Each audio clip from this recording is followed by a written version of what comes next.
À la une ce soir, la Guadeloupe offusquée. Une partie de la plage de Port-Louis est interdite aux baigneurs car privatisée pour des activités nautiques.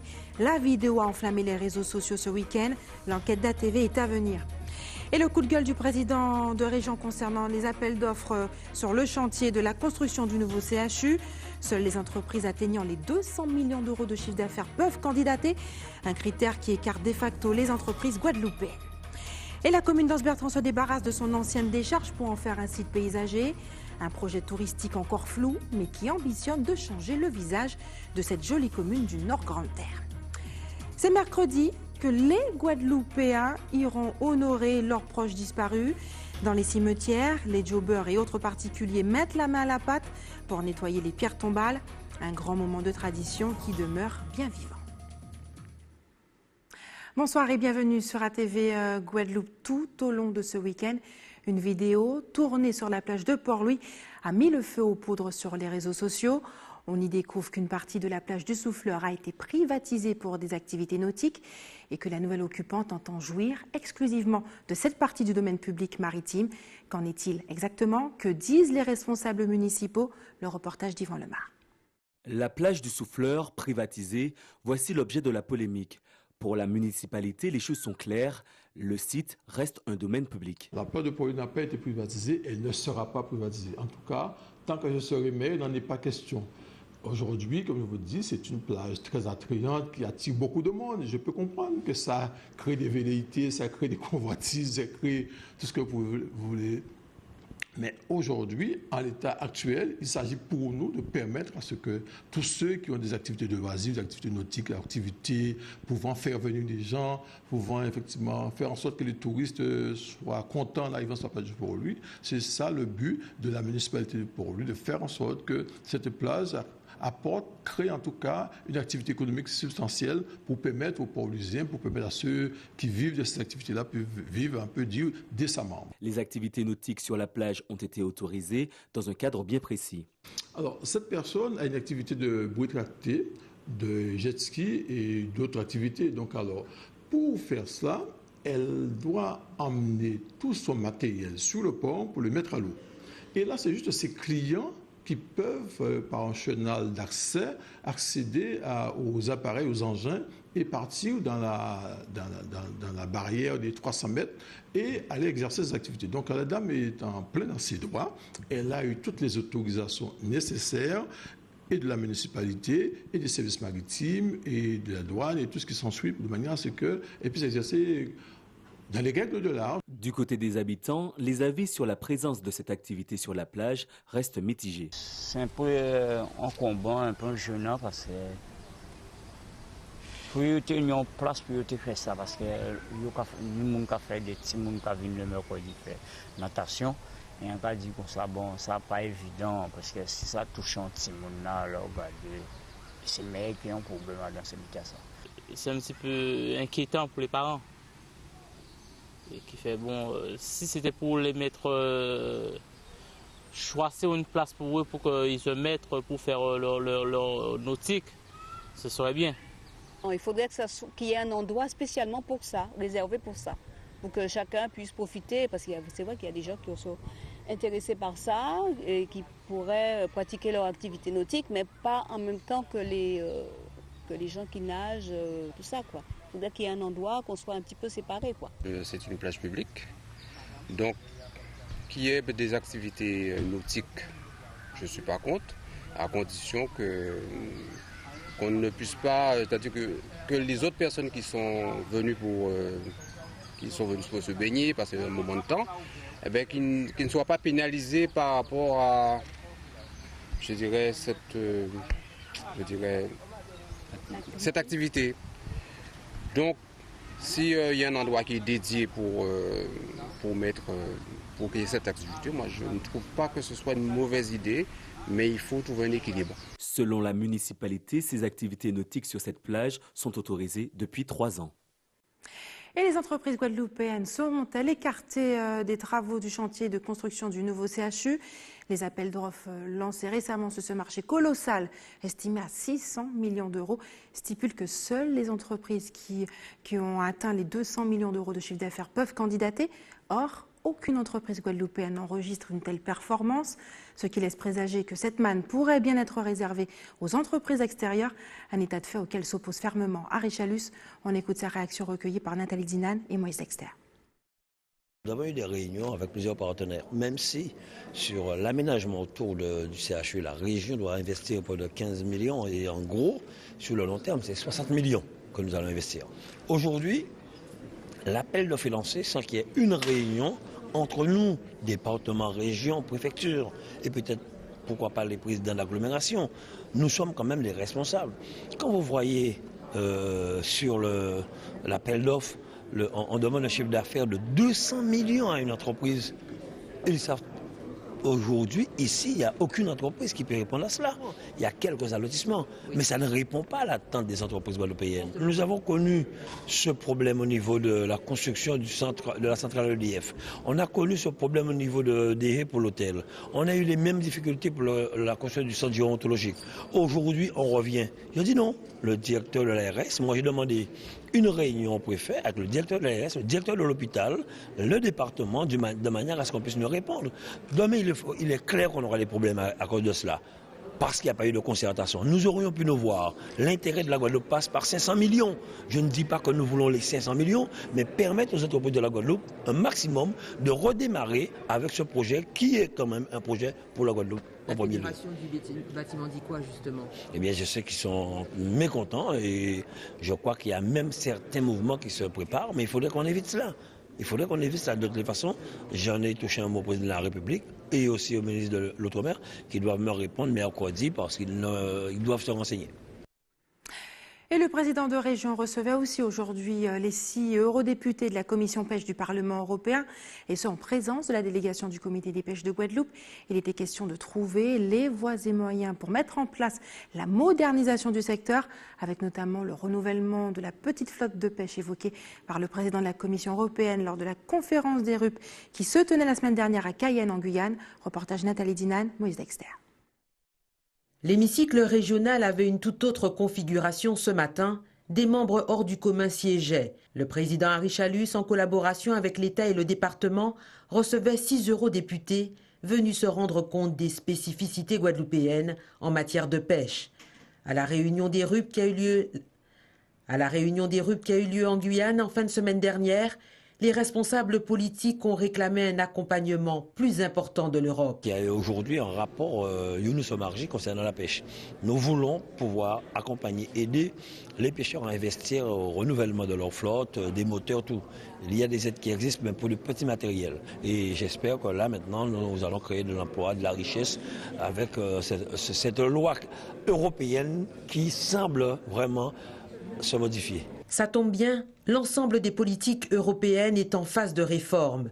Après la visite de la commission pêche à La Réunion et à Madère, un rapport d'initiative relatif à la gestion de la flotte dans les RUP a été rédigé. Nous avons réalisé un rapport d'initiative très important qui définit très clairement les besoins, les problèmes, mais qui définit également très précisément l'apport que nous pouvons réaliser pour que ce secteur qui est fondamental dans de nombreuses de nos îles, dans de nombreuses régions, puisse poursuivre, continuer. Et donc, en tant que Parlement européen, nous défendons fermement la mise en place d'un instrument financier qui serait parallèle en quelque sorte au FEAMP, au fonds pêche, un petit peu comme ce qui se fait dans le secteur de l'agriculture, un POSEI pêche, et donc nous travaillons sur ce point. La Guadeloupe est d'autant plus concernée, notre pêche repose sur un modèle artisanal et reste concentré sur des zones côtières. Le secteur est en crise et pèse lourd dans l'économie. Il nous faut adapter le règlement européen à nos besoins. C'est le plan de renouvellement de la flotte, parce que c'est notamment sur l'aspect sécuritaire.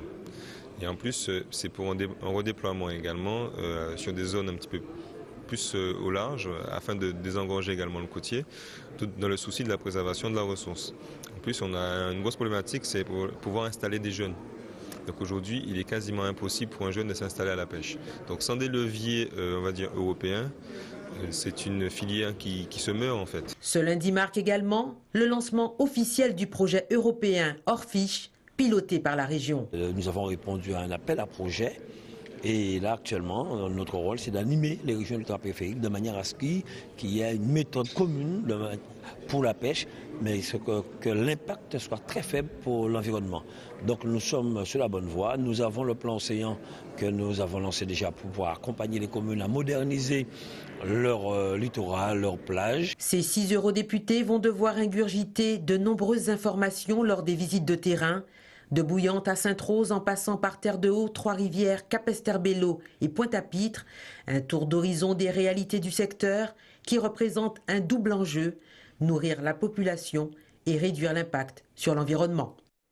Autre problématique maintenant, celle de l'alimentation en eau potable. Le conseil départemental poursuit sur le territoire de la commune de Déhay des travaux pour le renouvellement du réseau d'eau potable. La rue de la Liberté dans le centre-ville est de ce fait impraticable. Un chantier qui devrait durer jusqu'à la fin du mois de novembre. Les explications d'Anne-Elisabeth Artsen. Après Capesterre-Belle-Eau, c'est au tour de la ville de Déhay de bénéficier de ce plan d'urgence travaux eau potable mandaté par le conseil départemental. Là, ils sont en train de faire de la découpe de chaussée avec une scie à sol. C'est pour qu'on puisse poser une canalisation dans la tranchée. Et on a eu en gros 7 km de canalisation à poser. On est sur la phase terminale des travaux. On doit normalement livrer ce chantier-là pour le mois de décembre. Voilà. Donc on essaie de faire le maximum pour respecter le délai qui nous a été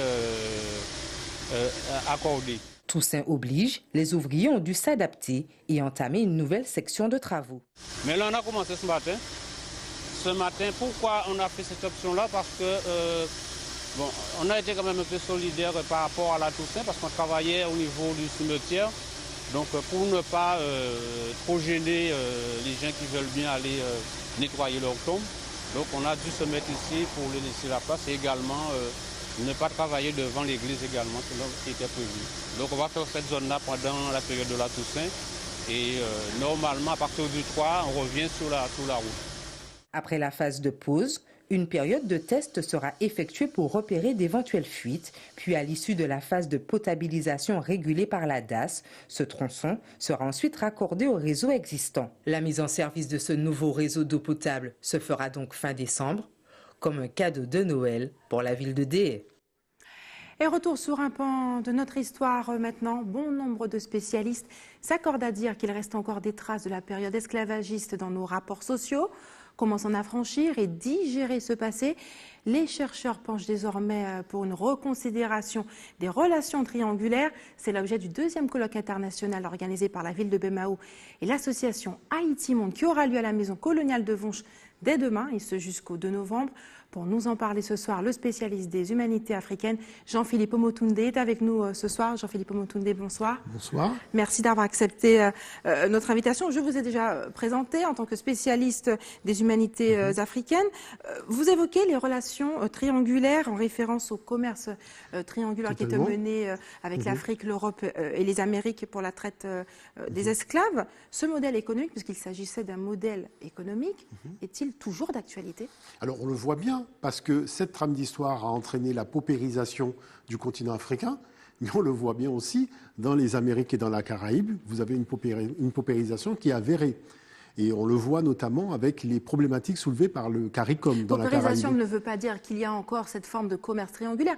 Quelle forme C'est-à-dire que vous voyez une chose qui est extraordinaire, c'est-à-dire que les biens de consommation et la production est essentiellement originaire du Nord. Il n'y a pratiquement plus rien qui se produit, qui se raffine dans le Sud d'une façon générale. Et c'est aussi les problématiques dans la Caraïbe, on le voit aussi ici, puisqu'on en parle souvent, beaucoup de franchises, très peu d'économies. Et au niveau des Amériques, vous avez, quand même, on l'a vu avec Katrina, une population qui s'est paupérisée. Et même sous Obama, vous avez vu tous les problèmes qu'il y a eu sur les plans sociaux, sur le plan des rapports aussi avec la police. Et on voit qu'on a même l'impression d'un retour en arrière. Quand vous discutez avec les gens, vous avez l'impression qu'en fait, on est retourné dans les années 60 au niveau de ce qui est des États-Unis d'Amérique. Ce colloque a pour objectif de repenser les relations triangulaires. Dans quel sens? D'abord d'une conscientisation du peuple noir ou d'en parler justement aux pays européens? Alors, la chose, c'est que M. Calixte, qui est à l'origine du projet, a souhaité, et il a totalement raison, ouvrir un espace de débat, d'échange et de partage pour voir où se situent les lignes de démarcation et comment les faire bouger. Alors, on a réuni des chercheurs qui viennent d'Afrique, d'Europe, de la Caraïbe et des Amériques, de manière à partager ensemble une triple problématique.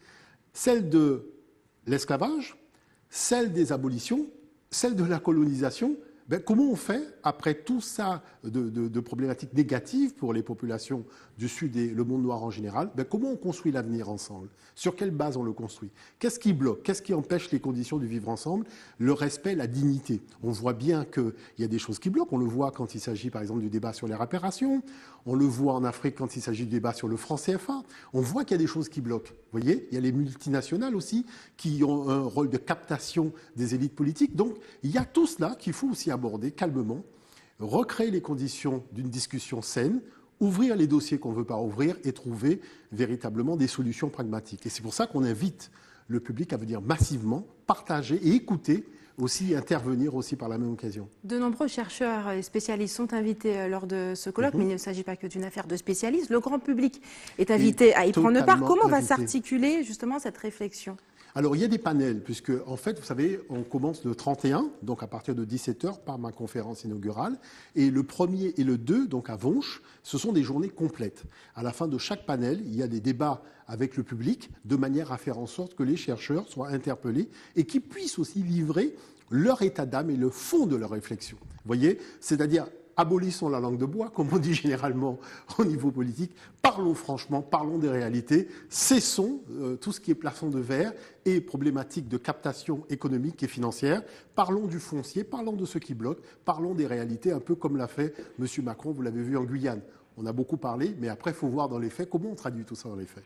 Plusieurs idéologies portées par de grands penseurs noirs, Aimé Césaire, Marcus Garvey, se sont succédées avec le seul objectif, le même, des méthodes différentes, celui de libérer l'homme noir d'un point de vue culturel, politique. Est-il admis aujourd'hui que la réconciliation est la seule voie pour s'émanciper de cette période de l'histoire? Alors, vous savez, les choses avancent à grands pas. Vous avez toujours eu une dynamique d'union, que ce soit la démarche panafricaine initiée en Haïti, il ne faut pas l'oublier. Vous voyez, la démarche aussi au niveau de tout ce qui est l'afrocentricité, le monde kamite. Il y a cette démarche unitaire qui existe déjà dans l'univers de la culture et du sport, qu'il faut traduire dans les domaines sociaux, dans les problèmes politiques et économiques. Il faut être avant-gardiste, il faut oser, mais il faut aussi dialoguer avec ce Nord qui a une espèce de puissance économique, une puissance militaire aussi, on ne peut pas le nier, et qui doit quand même permettre... Jean-Philippe Omotunde, comment se positionnent aujourd'hui les penseurs noirs sur cette question? Les penseurs noirs, c'est l'unité. C'est comment faire front commun, front ensemble. On le voit, les réunions aujourd'hui sont internationales. Front commun avec réconciliation ou pas, et comment elle se définit? C'est-à-dire qu'aujourd'hui, il y a des problèmes qui sont posés. On l'a vu à Durban, lors de la conférence contre le racisme. Il y a des problématiques qui sont posées partout. Ce sont partout les mêmes problèmes. Donc c'est pour ça que la démarche, elle est commune, à travers des ONG, à travers des associations, à travers aussi des mouvements politiques. Mais il faut créer les possibilités d'une discussion, c'est-à-dire instaurer quand même, il faut se le dire, un rapport de force, et c'est pour ça que les démarches sont faites en démarche unitaire. Et ça, c'est important de le souligner. Jean-Philippe Omotunde, merci d'avoir accepté de répondre nous donnons à nos questions. À tout le monde à Vonche, dès demain. Dès demain, à partir de 17h. Merci beaucoup. D'ici mercredi, les Guadeloupéens se rendront, vous le savez, massivement dans les cimetières pour honorer leurs défunts. Ce grand rendez-vous se prépare comme le veut la tradition. On le regarde tout de suite, on le constate tout de suite avec Karine Diama. À quelques jours de la Toussaint, les cimetières reprennent vie et nombreux sont ceux qui arpentent les allées à la recherche d'un job. Moi, ça va faire ma 7e année de suite que je fais ça et moi, mes tarots de base, c'est à partir de 40 € parce que je dois boire et manger. Donc, je propose un peinture, nettoyage propre pour 40 €. J'ai 3 coéquipiers qui travaillent avec moi. Je gère le matériel, je gère le travail et je le fournis. Et par journée, quand je paie tout le monde, je sors à peu près à, on va dire, 40 €, 60 € par jour. Et ce qui me perturbe, c'est que les gens ils sont radins cette année-ci. Franchement, il faut qu'ils posent leur prix. Si tu n'es pas d'accord, tu dois sortir près de leur caveau. Ce n'est pas intéressant. Pas de radinerie pour cette femme, mais plutôt le respect d'un devoir familial. Je peux faire appel aux jeunes, mais pas l'histoire de ça coûte trop cher. Mais à l'occasion de ma mère, qui m'a vécu avec moi. Quand je suis coincée, il est en train de me décoincer. C'est comme si c'est un souvenir jusqu'à la mort. Je suis là avec elle jusqu'à la mort. Et quand je ne serai pas là, une autre prendra la place. Si les clients se font rares, un autre problème rend la tâche difficile au cimetière de Pointe-à-Pitre, l'absence de l'eau potable. Donc on est obligé d'aller sur le marché là-bas, là, comme tu vois là. On est obligé de prendre les seaux là et de... C'est pas intéressant, franchement. Et les gens, ils ne veulent pas l'attendre, ils veulent leur job qui se passe tout de suite, donc c'est pas évident. Mais c'est inadmissible, c'est pas normal. Ou quand ils viennent pour nettoyer ton famille, pas de l'eau. Ça qui dérange, ça est énervant. Puisque au cas vient avec de bonnes foi pour nettoyer, pour faire ça, on est pour faire pas de l'eau. Alors qu'on peut chailler, là on commence à chailler, après ça on n'a pas d'énergie pour travailler. C'est fatigant, c'est énervant. Dans 2 jours, des milliers de visiteurs viendront illuminer leurs défunts et trouveront malgré tout des lieux dignes de l'événement. Et pour certaines familles, les dépenses liées à la Toussaint constituent un véritable budget. Entre les fleurs, les bougies, le revêtement des tombes, à qui profite le business de la Toussaint? L'enquête est signée Jean-Marc Dabreux d'ATV Martinique. Le business de la Toussaint, c'est d'abord celui des jobbers. Pour quelques euros, ils redonnent une nouvelle vie aux sépultures. Ça peut aller à la 60, ça peut aller à 100, ça... C'est selon. Ça peut se passer du monde, hein. Cette famille a choisi d'effectuer directement le nettoyage du caveau où reposent parents et grands-parents. C'est elle qui venait tout le temps et là maintenant c'est nous qui venons pour elle. Une solution pour réduire les dépenses, il reste maintenant à acheter les fleurs et les bougies. En fait, comme nous n'achetons pas des fleurs fraîches, ce sont des fleurs en tissu, donc entre les bougies et les fleurs, une 50aine d'euros à peu près. Dans ce supermarché, les rayons sont achalandés depuis plus d'1 mois. Avec cette affluence, on a décidé de mettre en avant dans nos zones promotionnelles des bougies et bien entendu la potée qu'on utilise pour, entre guillemets, fêter nos morts. À l'approche du 1er novembre, les retardataires ont encore un large choix de fleurs synthétiques importées et de bougies fabriquées en Martinique. Les marbriers funéraires font partie de ces artisans qui ne chôment pas pendant la période de la Toussaint. En un mois, ce professionnel réalise 30% de son chiffre d'affaires. On en fait entre 200 et 300 à peu près pendant le mois d'octobre. C'est une période qui est beaucoup plus chargée évidemment, hein. C'est le moment où les gens en profitent donc pour refaire leur rénovation sur la tombe. Du marbre, des feuilles d'or, des matériaux nobles. Pour une plaque commémorative, comptez un budget d'une centaine d'euros. La dorure, au bout d'une dizaine d'années, l'or commence à perdre un peu de sa... enfin à partir un petit peu. Et on peut remettre de l'or à l'intérieur des lettres dès lors qu'elles sont gravées assez profondément. Donc du coup, une plaque comme ça, en 2 rénovations, elle tient 25 ou 30 ans. Un travail d'orfèvre prévu pour perdurer dans le temps. Reste avec nous dans un instant la municipalité d'Anse-Bertrand qui envisage de changer le visage de cette jolie commune. Et puis rencontre avec Ruth Briquet, la nouvelle Miss Guyane. Mais avant, la décharge d'Anse-Bertrand, une grande plaie ouverte dans le paysage côtier du Nord-Grande-Terre, va être réhabilitée. Les travaux ont d'ores et déjà débuté. Si le projet lié à cette transformation du paysage est encore flou, la volonté de la municipalité de donner à la région sa vraie dimension touristique ne fait aucun doute. Reportage Yvon Lemar. Cette réhabilitation de la décharge d'Anse-Bertrand s'inscrit dans un projet de nettoyage de la commune. Objectif, faire de ce site un atout touristique. Cette décharge, au terme de sa réhabilitation, il y aura un dôme végétal qui pourra être utilisé pour la replantation des espèces d'arbres adaptés au climat. Et nous serons éventuellement preneurs aussi pour y implanter une ferme photovoltaïque, ce qui va tout à fait dans le sens d'un territoire à énergie positive et croissance verte. Alors les retombées, c'est l'image du territoire, puisque, comme je vous ai dit, la commune a une vocation touristique. Donc on ne peut pas faire visiter les touristes sur un territoire qui n'est pas propre. D'autant plus que pas loin de cette décharge, il y a des sentiers touristiques, des sentiers de randonnée. Donc il faut que ces sentiers soient aussi réhabilités. Et ce qui fait que les visiteurs, les randonneurs, eh bien, j'espère qu'ils seront très heureux de pratiquer leur randonnée et leur marche sur un territoire propre et accueillant. Le début des travaux est prévu dans 15 jours. Ils se feront en plusieurs étapes. La première étape qui consiste à d'abord le déblaiement, de ramasser tous les déchets qui sont déjà sur place. Ensuite, il y aura une partie pour la pose de la géotextile au niveau du sol. Ensuite, l'entreprise BMJ va faire commencer à emmener la terre pour le dôme qui sera posé sur une hauteur de 5 à 6 mètres, il me semble, si je ne m'abuse pas. Et ensuite, il y aura la phase embellissement du site de la décharge, de l'ancienne décharge. La fin des travaux de transformation et d'embellissement est prévue en avril 2018. Le coût total du projet s'élève à plus d'1 million d'euros. Et après la ville de Sainte-Anne la semaine dernière, c'était au tour de la ville de Lamentin d'initier son séminaire autour du bien-être au travail. Une rencontre qui réunissait aujourd'hui élus et personnel communal au Ciné-Théâtre de la ville. Reportage Anne-Elisabeth Artsen. Environ 500 agents ont pris place pour ce séminaire de rentrée. Un rendez-vous initié par le maire, Jocelyn Sapotille, afin de présenter la politique mise en place pour le personnel communal. La politique envers le personnel, la politique des ressources humaines, pour moi, est importante. Puisque vous savez que Lamentin est une ville qui cherche à innover en matière de gestion des ressources humaines. Et cela, d'ailleurs, a porté ses fruits. Puisqu'il faut savoir qu'aujourd'hui, Lamentin a été primé, a reçu la médaille d'argent du ministère de la Cohésion sociale, qui reconnaît le caractère innovant de notre management. Deuxièmement, la bonne gestion des deniers publics. Et troisièmement, la capacité de dupliquer le modèle lamantinois sur d'autres collectivités. Donc nous allons poursuivre cette politique-là. Et bien sûr, il faut l'expliquer au personnel. Il faut de la cohésion, il faut l'adhésion du personnel. Nous n'allons pas réussir sans le personnel.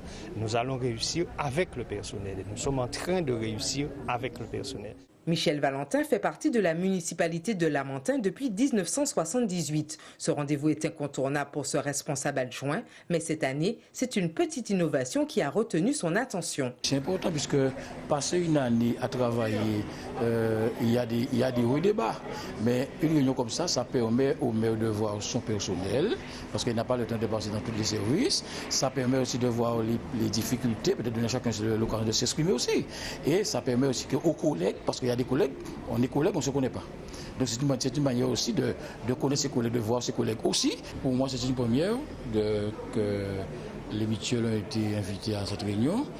Ça veut dire que le maire se soucie de notre santé, de notre assurance, et que les mutuelles sont là pour proposer des bonnes qualités de services en matière de mutualisation. La gestion du personnel est axée sur le bien-être au travail, avec notamment la création de services dédiés, mais également la mise en place de partenariats CANFPT pour la formation de ses agents. La municipalité souhaite aussi améliorer son action sociale en prenant en charge en partie ou totalement les prestations santé de son personnel. Et puis les jeunes du Secours catholique de Guyane, de Martinique et de la Guadeloupe sont réunis en ce moment dans un hôtel du Gosier pour la mise en œuvre des plaidoyers locaux. Tout au long de l'année, ces jeunes bénévoles s'impliquent dans des actions locales et se retrouvent dans différents départements de France. Karen Diarma s'est rendue sur place et a recueilli d'ailleurs les explications de l'un de ses animateurs, Patrick Pirbacas. C'est déjà mobiliser nos jeunes bénévoles que nous appelons des Young Caritas sur des sujets de société très importants et faire en sorte qu'ils soient des acteurs. Ce que nous voulons aussi, c'est par leur mission, par le travail qu'ils vont faire pendant ces 4 jours, qu'ils puissent influencer les acteurs politiques, les acteurs institutionnels pour pouvoir changer le monde. Et c'est vrai que c'est une ambition qui est assez large, mais il faut dire que nous travaillons sur le plaidoyer local.